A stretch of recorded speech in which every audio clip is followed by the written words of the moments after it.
What if you already had a free English tutor available 24 hours a day, 7 days a week, who never gets tired, never judges you, and is always ready to practice with you? Well, you do. It's called AI, and today I'm going to show you exactly how to use it to seriously level up your English. We're talking vocabulary, grammar, pronunciation, writing, conversation practice, and so much more. And here's the best part. Most of these strategies are completely free. So stay with me until the end, because by the time this episode is over, you'll have a whole new toolkit for your English studies. But before we dive in, if you're new here, welcome to the English Break podcast. I'm Nina, and this channel is all about helping you grow your English in a fun and practical way. If you're finding this episode helpful, hit that subscribe button and give it a like. It really helps more learners like you find this content. All right, let's get into it. The right mindset.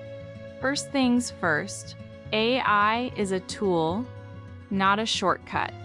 I want to be really clear about this from the start.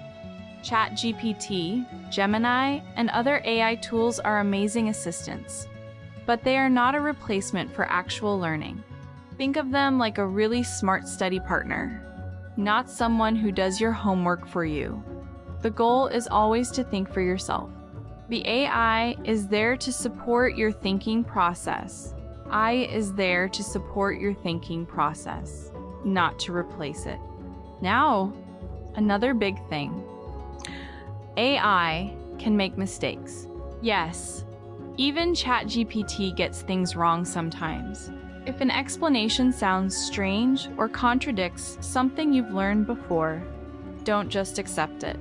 Double-check it with a dictionary, a grammar website, or even your teacher. Here are a few principles to keep in mind every time you use AI for English. Number 1, always give context. Tell the AI what your level is, what your native language is, and what you're struggling with. The more specific you are, the better the help you'll get. Number 2, be detailed in your instructions. Instead of just asking, "What does this word mean?" say something like, "I'm a B1 English learner. Can you explain this word with 3 examples in simple sentences?" See the difference? Number 3, keep consistent chats. Use the same conversation thread for each topic or skill. This way, the AI remembers your preferences and you don't have to repeat yourself every single time. And number 4, treat it like a real conversation. If you don't understand something, ask again. Say, "Can you explain that in simpler words?" Or, "Can you give me an example in my native language?" You're in control of the conversation. Vocabulary building. Now let's talk vocabulary, because this is where AI really shines. One of the biggest mistakes learners make is asking AI to just give me a list of English words. Random lists without context are almost impossible to remember. Here's what you should do instead. When you come across a new word in a book, a video, or even this podcast, bring that word to ChatGPT. Ask for a full breakdown. The definition, the pronunciation, whether the verb is regular or irregular, common collocations, whether it's formal or informal, and a few example sentences at your level. This is so much more powerful than looking it up in a basic dictionary. Here's something really interesting that language researchers have found. You should avoid studying words in what's called semantic sets. That means don't try to learn all the colors in one day or all the modes of transportation at once. When words are too similar, they interfere with each other in your brain and make it harder to remember them. It's actually better to mix it up. A few nouns, a few verbs, a few adjectives, all from different topics. AI can also help you create flashcard content. Just ask for the word with its phonetic transcription, a few usage examples, and the difference in register. Is it casual, formal, or somewhere in between? Then you can take that information straight into an app like Anki for spaced repetition. And here's one of my favorite tricks for words that just won't stick. Ask AI to create a mnemonic for you. That's a little story or sound association that connects the new word to something you already know.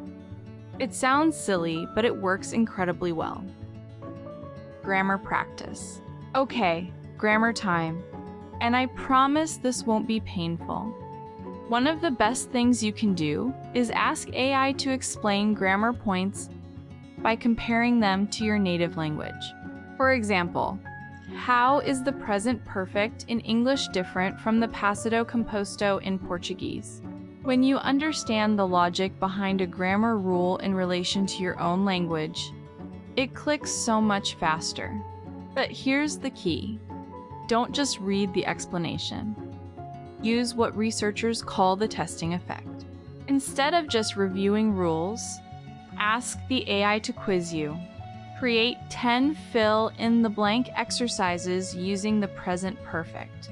Mix up questions about simple past and present perfect, so I have to choose the right one. Testing yourself is one of the most powerful ways to move information into your long-term memory. You can also test your own understanding by proposing sentences and asking the AI to check your logic. Try something like, I wrote this sentence.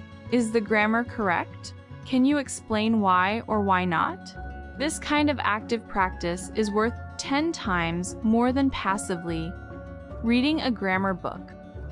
Speaking of grammar books, I want to take a quick moment to tell you about something that's been a game changer for a lot of learners in our community.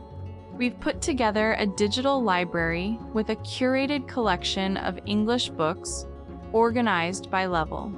There are audiobooks for listening practice, Kindle editions for reading anywhere, and grammar books to support everything we're talking about today. It's honestly one of the best investments you can make in your English journey. You'll find the link in the description and in the pinned comment below. Go check it out when you have a moment. Pronunciation and speaking. Now let's talk about one of the trickiest parts of language learning, pronunciation and speaking. I have to be honest with you here. AI has some limitations when it comes to pronunciation. Some tools will tell you they can correct your spoken pronunciation in real time, but that feature is not always reliable. The safest and most effective way to use AI for pronunciation right now is to ask for phonetic transcriptions. Just type in a word and ask, what is the IPA transcription for this word? Or, how do I pronounce this correctly? That said, the voice mode in tools like ChatGPT is getting really good for conversation practice. Here's how to use it well. Set up a scenario. Tell the AI, I'm a B1 speaker. Let's practice a conversation about ordering food at a restaurant. Correct any mistakes I make during our dialogue. Then just talk. Don't worry about being perfect. After the conversation, you can ask for a performance report. What errors did you make? What could you have said better? And what synonyms or idioms would have made your speech richer? You can also use the shadowing technique. Ask AI to respond in audio, and then repeat exactly what it says, trying to match the rhythm, stress, and intonation. It's one of the most effective pronunciation tools out there, and it's completely free. Reading, writing, and study organization.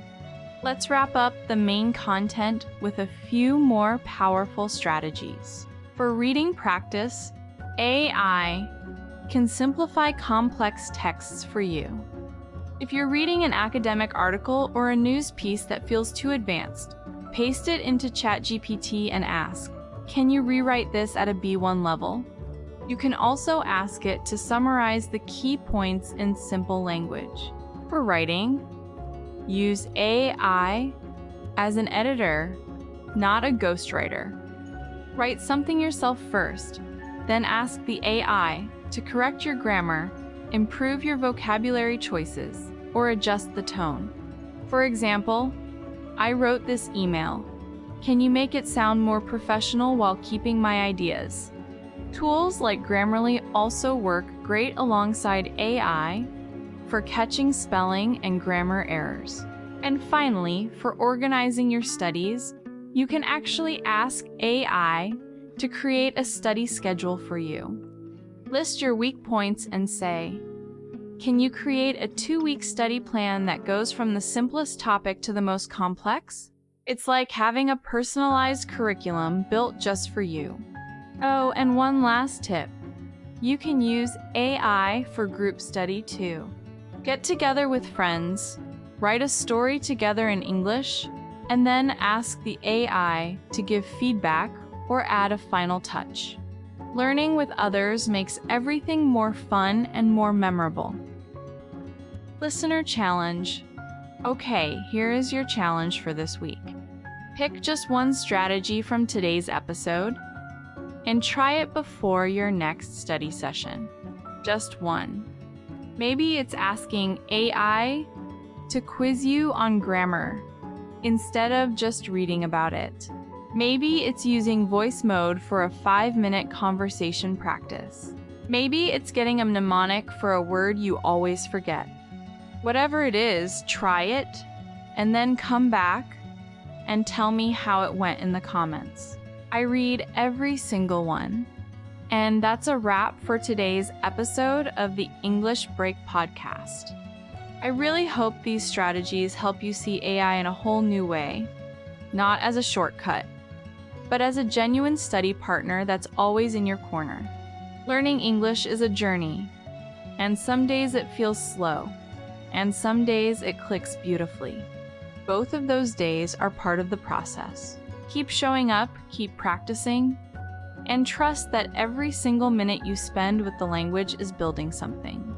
If you enjoyed this episode, please subscribe to the channel and leave a like. It takes 2 seconds and it means the world to me. And if you have a question or a topic you'd love to see covered here, drop it in the comments. This podcast is for you, and I want to make content that actually helps. See you in the next episode. Take care, keep learning, and I'll talk to you soon.